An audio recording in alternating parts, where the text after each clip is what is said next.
Hello, lovely people. In case you're wondering why I have a flower crown on, I made it for tomorrow's festival. It was a really, really easy make because when I was at work the other day, I just found this little garland which was coiled up pretty tight.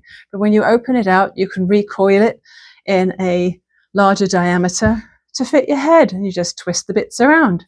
So it was super easy. I wanted to make a willow crown, but I would have needed to either buy one that was the right size, like a willow wreath, or I would have had to cut bits off a local tree with the permission of the owner, I guess. So yeah, it didn't happen. So I'm not going to keep it on because it's kind of prickly, and I'll probably be wearing it all day tomorrow. So it's been an interesting week. There's been a few shifts at work. There's been a few last minute things to do for the festival, but today feels like the calm before the storm. I have huddled all of the gift baskets together in one area, all touching each other, so I don't accidentally leave one that may be tucked behind my coffee table or something like that. I'll put that little bit of film in now. This is my living room. Boxes of speaker baskets, sheets for tablecloths, miscellaneous stuff for tomorrow, gift baskets for the silent auction, spreading over half of my living room. Look at them all. This is what we did last weekend. So much stuff. Going to be loading them all in my car and my son's car tonight. Big day of the festival tomorrow. Now, one of the things I wanted to do to get ready for the festival was to tie-dye a t-shirt that I could wear on the day. So I bought a light orange shirt from Michael's. And the good thing about buying an orange shirt from Michael's right now is that it benefits the day of, I should know what this is called, Day of Reconciliation. I'm going to have to look that up and put it underneath. Yes, we have our Day of Reconciliation with First Nations coming up, and it's a public holiday, and if you wear an orange shirt, you're showing your support. So I will be wearing an orange shirt, but also the orange will go with my flowers. And so I'll put the tie-dye segment in here because I want to show you how I did it, or at least the first stage of it. After it was done with the indigo, I decided it needed more color. And so right now it's back in the laundry. I added a little bit of fuchsia and emerald. I'm not sure how much it's going to show up, but yeah, I'll put this bit in here. It's double speed, and I did a voiceover.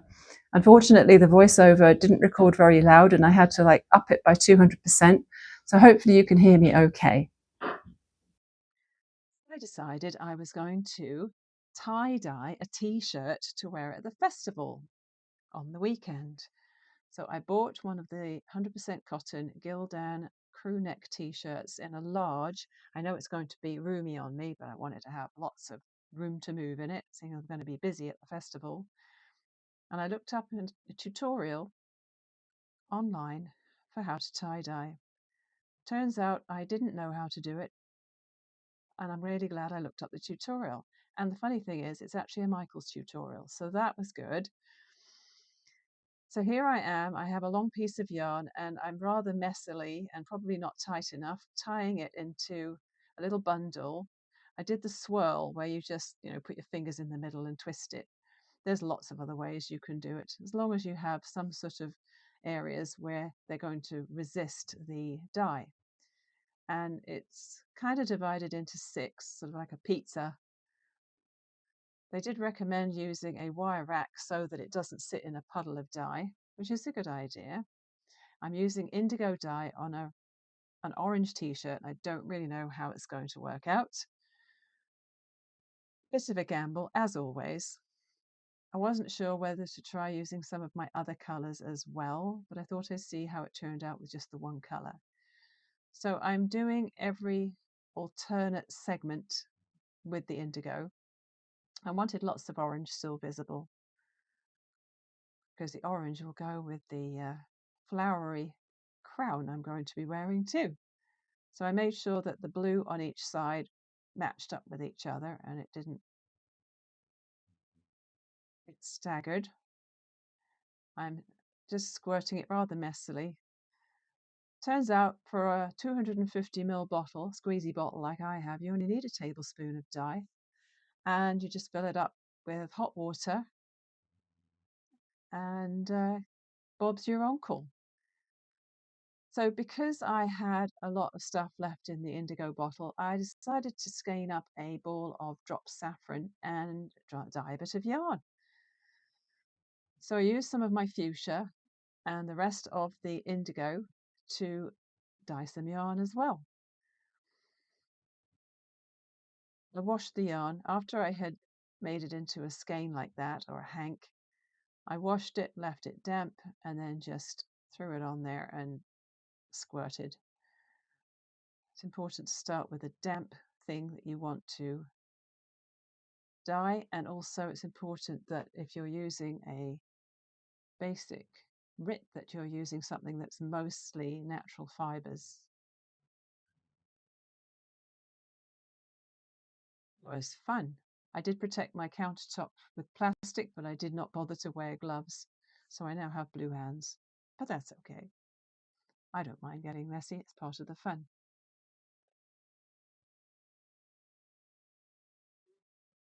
And I know I missed quite a bit when I was squirting on there, but that's all right because I also don't mind having a bit of white left in there. Now, once you have done this step, you let it sit for 30 minutes, just like that. And then you use the color fixative, which I haven't used before, but the tutorial said to do it, and I thought I better do it. So you just put a tablespoon of that into a clean squeezy bottle and then top up with hot water, and you just squirt it everywhere where you put the dye. And that apparently cuts out on the color bleeding and the fading when you wash it. So yeah, you just squirt that. That made a really big mess. But that's okay too, because, you know, the plastic caught it all. The t-shirt was actually less messy than the yarn. When I was squirting stuff on the yarn, it was just going right straight through to the countertop. I did this in double speed because you don't need to see me doing this in real time. But it really didn't take long at all. So once you've applied the dye fixative, you wrap it up in plastic wrap and you microwave it for 2 minutes. Now, for a long time, I didn't have a microwave, but I do now. And turns out it's really good for crafting. I will warn you though, it gets super hot, especially the yarn. The yarn, I could barely touch it when I took it out of the microwave. Also, when I wrapped up the yarn, you'll see I adjusted the plastic wrap a little bit because I wanted to keep the two sides of the hank not touching each other. So there I am off putting that in the microwave, and while that was blasting to heat set it, I wrapped up the yarn. And then after I did that, I decided, oh no, maybe I should try and keep those two sides separate. So I undid it again and then rewrapped it. The yarn didn't have as long as the t-shirt because I did it as an afterthought while the t-shirt had started sitting in its dye. So I'm hoping it comes out okay. So then after you've microwaved it, it's probably a better idea to let it cool off a bit, but I'm an impatient sort and I decided to rinse it straight away.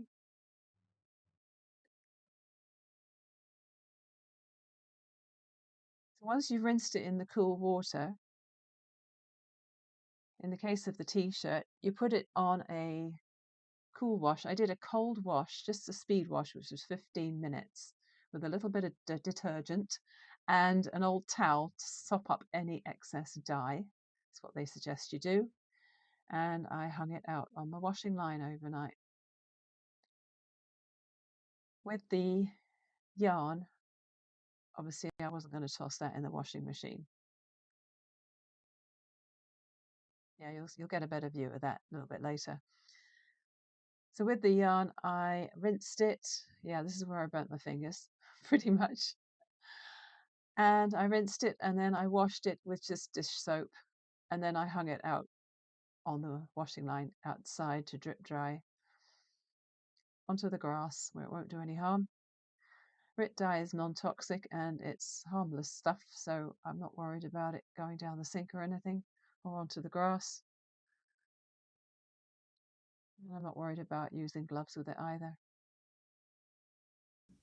So when the t-shirt is finished, I'll show it to you a bit later in this video. One of the things I also did, as you will have seen in that segment, is that I dyed some yarn. The yarn is Drops Saffron. I bought a whole bag of Drops Saffron and also I think Drops Paris from Wool Warehouse a really long time ago, so I could play with dyeing. And this is how it came out, this skein.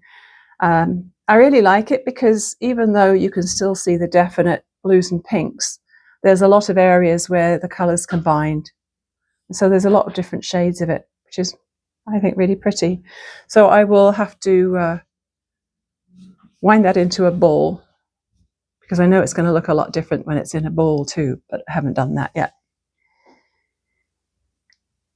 So what else can we talk about until my t-shirt is hanging outside on the line again? Well, let's talk about the new Page Shawl. Oh, that's the pattern. You don't need that. Okay. So this is my new Page Shawl. It has grown quite a bit again because it's such an easy pattern. So here is the beginning edge, and then it grows and grows and grows because you're increasing 2 stitches every other row. And then this messy edge with all the tails is what becomes the top edge of the shawl. Now I'm absolutely cooking here in my dining room because it's 24 outside and the sun's been shining in and I didn't want to shut the windows because it's September, damn it. So I'm overheating again. So I'm not going to wrap this around my neck. But this top messy edge is what becomes the part that is the top edge of the shawl, and it will get a row of double crochet to neaten it off. So that's the size it is so far. I'm not sure, I didn't measure that, but I would say, yeah, the top edge is over 1 meter. It's over 1 meter wide, but not wide enough yet. And yeah, I really think it's so fun. All the colours in there. In case you weren't watching last time, I'm using Loops and Threads Colour Craft in white, and this is nothing like what the designer used. I've got Loops and Threads Multi in Spring Tulips and Greenery Multi and Hydrangea Multi,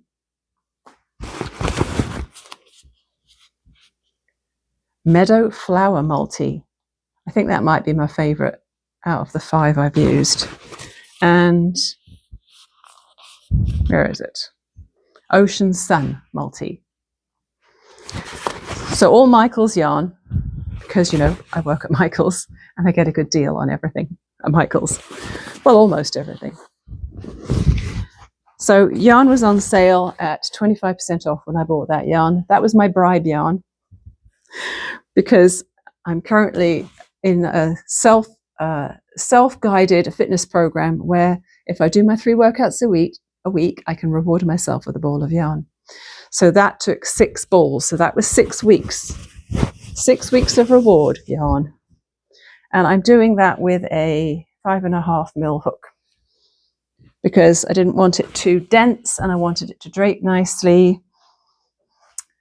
And yeah, I tend to crochet quite tightly. So I thought that worked. And it does.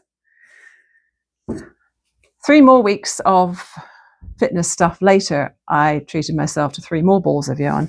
And this time, it's for something called the Snowfall Slipper Socks by Dora Does. I've made a few of her patterns now. They're always well written. and I usually quite enjoy them. She uses stitches that I often would not think to use, like extended single crochet or something, that sort of thing. Did a whole sweater of hers in extended single crochet. It's a really nice light drapey stitch if you want to try it. So the pattern calls for a number 3 yarn, DK. She suggests a sock yarn, preferably one that's made for socks, but these are slipper socks, and I'm not going to wear them out too quickly, I think, if it's not specifically a sock yarn. So I was just looking for a number 3 yarn in something that was a pleasant colour. Now they're called the Snowfall Socks because they have white bobbles around the ankles to look like snowflakes, I guess, or snowballs maybe. I ended up going for this colour for my main colour. The trouble with DK yarn is a lot of it, manufacturers seem to think that a lot of it's going to be used for babies, and they're still in the pastel idea. I don't believe that pastel is necessarily the best choice for babies. I think they should be in brightly coloured stuff, but what do I know? So I chose this one. It's called Delicate DK. It is, hang on a minute. The colour is beacon blue. It's a blend of 70% acrylic, 30% polyamide. And it calls for a 4mm hook, which is perfect because that's what I'm going to use with it, assuming I get gauge with it. And obviously, white for the snowflakes or snowballs. I haven't started my gauge swatch yet. I was just, as I was getting ready to start recording, I got my roll of crochet hooks out, and I need to find a 4mm one. And I need to make sure I'm getting the right gauge. Interesting stitch again. In these, she uses one where you single crochet in the front loop in one stitch, and then you single crochet in the back loop in the next stitch, and you just alternate doing that across the round or round the round. I think I'm just going to do a flat gauge swatch. I know you should really do it in the round, but it's easier to measure if you do it flat. So I'm actually going to do a gauge swatch, and I will make just a flat one with all this front loop, back loop idea, and make sure I'm at least close to what it's supposed to be. I seem to have picked a bad time to do this at the dining room table. Mr. Stitches went out for a walk. I thought it would be perfect, but then my youngest came home from being out for a few hours. Then my oldest came to the kitchen for something, so it's like, yikes. Just be quiet, guys. Anyway, we went to the library today. I had some stuff to take back. I am in the middle of a book by somebody called Joël Dicker. He's French. I don't know how you pronounce his last name, but it's just spelled Dicker, D-I-C-K-E-R. And I can't even remember what it's called. It's set in the States, in Canada, actually. I thought, being that he was French, that it would be set in France, but apparently not. When I finish that, I'll tell you what it was like. So far, I'm finding it a little challenging to follow because he's going from past to future, to a little bit in the past, to more in the future, to a lot in the past and back to the future. It's a little much for the head to cope with, but anyway, I'll do my best. One of the things I like about going to my local library is you can pick up an adult colouring book. They put together a little thing for you to colour. And I think in here somewhere there's also, there's a free crossword you can pick up. The answers are on the sheet at the back. So that's kind of fun. I found a Threads magazine that's quite recent, so I'll enjoy flicking through that. I can't even remember what else I got now. I wasn't going to get any novels. I thought, I'm so busy with the festival, but then wait a second, it's going to be over tomorrow. And then all we have to worry about is getting all the baskets of prizes to their winning bidders, and that won't take that much time. So I just picked up 4 novels. I've got 3 Things About Elsie by Joanna Cannon. Peter James Left You Dead. Oh, this one appealed to me. Oh wait, that's not a novel. This one appealed to me. It's a Peter James novel, and look, I don't know if you've seen that, but if you are in the UK or if you've got BritBox, you'll recognise his face. This is the guy who plays Roy Grace from these books, and I really like that series. And I thought, oh, I want to read that. And then Careful What You Wish For by Hallie Ephron. And if you've read any of those, you can let me know what they were like. The nice thing about having a few at a time is that if you really don't get on with it in the first few pages, you can put it aside and pick up another one, right? Yeah, I found this one, but The Starch Solution by John McDougall. And this is a guy who I have been admiring for a very long time for his commitment to health. His workshops, unfortunately, he passed away now. He was he was getting up there in years, but when he was quite young, he had a stroke, but he came back from it and he managed to live many, many years past that. And he educated people on a healthy diet, and people going to his retreats. I don't know exactly where in the States it was. Probably, I'm sure they're continuing them, even though he is no longer with us. But they were reversing their type 2 diabetes, just like that. So, brilliant. I just wanted to remind myself and refresh my memory of the Starch Solution. I found a gluten-free vegan bread book. Now, I'm not a lot into gluten-free because I don't need to be into gluten-free, but sometimes I bake for people who are. I also put on hold a couple of other books about bread baking, just because I thought it might be nice to mix up what I usually make. A lot of the time we eat Silver Hills bread, which is a nice sprouted wheat bread that you can get from Costco. It's way less. It's like half the price at the other stores if you buy it at Costco. And it's a good shape and size for making sandwiches and putting in the toaster. But every now and again, I like to make bread. And I thought it might be nice to branch out a bit. Found this one, 15-Minute Vegan. I think I might have had that one out before. And then Dairy-Free Cheese book. I may have also had this one out before. I'm just going to look at it again and see if anything appeals. And Low FODMAP. And I can never remember what FODMAP stands for. It's something like fructooligosaccharides or something. People who are on a low FODMAP diet, it's good for the gut if you have issues with that, and it excludes alliums and a bunch of other things which I can't remember. But seeing as Mr. Stitches is no allium, I thought that would be quite nice to see.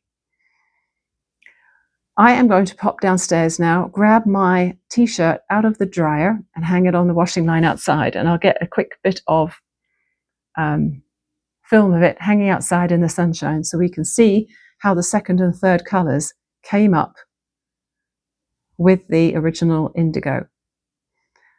I was going to write all sorts of fun stuff on it, and Mr. Stitches said, oh no, don't do that, you'll ruin it, just leave it as the tie-dye. I'm thinking, okay, all right, I'll just leave it as tie-dye. I probably would have messed it up because it wouldn't have looked that good. It's hard to write on fabric and actually have it look neat, isn't it? Mm-hmm.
Now, I think it probably would have been better if I had done all of the colours at once. Hang on, let's just pull you back a bit. Okay. I hope you can see this because I've got so much sun out here I can barely see the screen. So this is what it turned out like. The pink did show up, but just in very random spots it seems. And there's a little bit of green there. Instead of scrunching it here like I did, or swirling it here like I did with the indigo, I swirled it like up here, or up here, I can't remember now. So the colours are in different spots. And it looks a little random. But hey, maybe tie-dye is supposed to look random. And in fact, when I look at the back, let's just turn it around, you can see the indigo shows up way better on the back.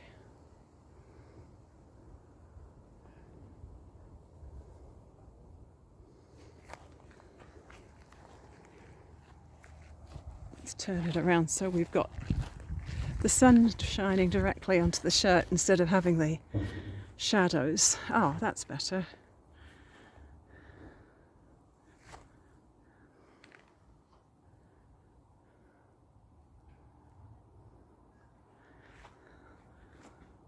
I'm going to have to pull these threads off. For some reason these threads are sticking out. I didn't notice that when I bought the shirt. So anyway, I think it'll be fun.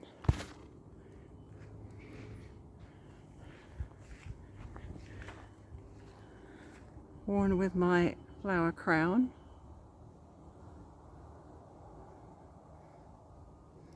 It definitely won't take long to dry in the sunshine. And then I can put it in my room, my bedroom, ready for when I get dressed in the morning. It's going to be an early start, probably 5 a.m. get up and get out the door by about 6.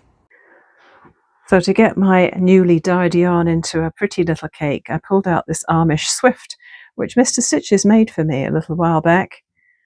I gave him some instructions and showed him a video where somebody else had made one at home.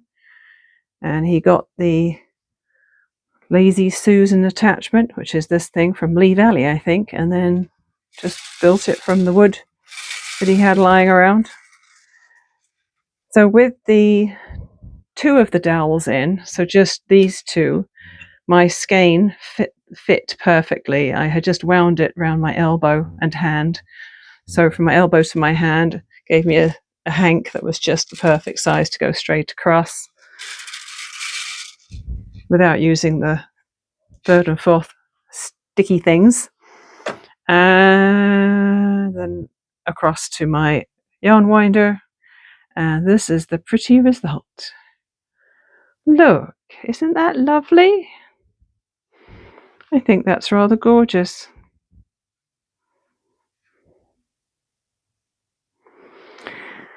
And this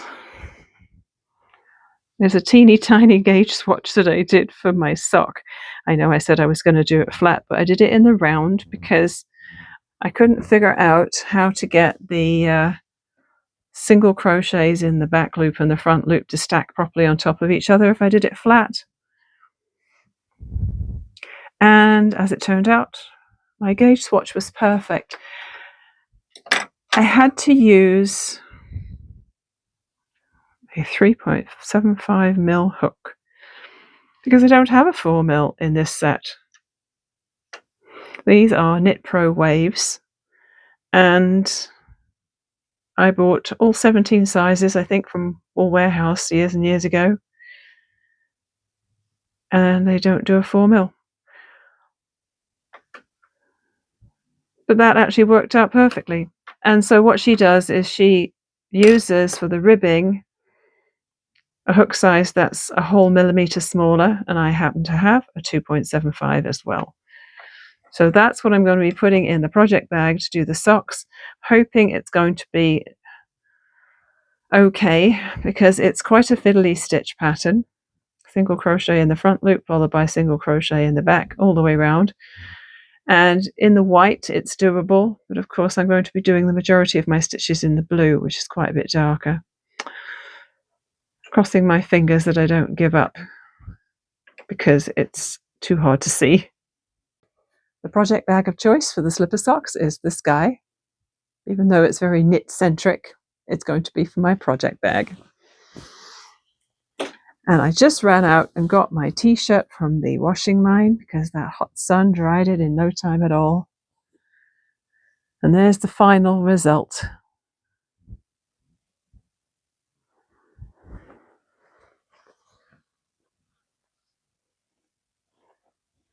I think I'm going to have to do more experimenting with tie-dyeing. I'd love to have a spiral pattern. I wonder how I could have done that. I kind of picture how to do it, but that doesn't necessarily mean I've got it right in my head. So there's my t-shirt all ready to wear tomorrow, along with my little floral crown. So what I'm going to do is, this vlog is quite a good length, so I am going to finish here. I will shortly be going out for a meal with a lot of the other volunteers that I'll be seeing at the festival tomorrow. And then after that, I have to load up the car with all the baskets and other stuff that I have to take with me. So much stuff. And then I will get, hopefully, a bunch of footage tomorrow at the festival and put it into the next vlog. I'm hoping I have a little bit of my own time. The first probably 3 hours are going to be a bit nuts. And then in the afternoon, I'm going to be a greeter, and then I'm going to be helping with takedown, hoping to get a couple of hours in the morning leading up to lunch to have a good look around all the vendor booths and get some food. And I will try and remember to get a whole bunch of footage to show you guys. So that's it for today. Thanks so much again for watching, and I'll see you again next time.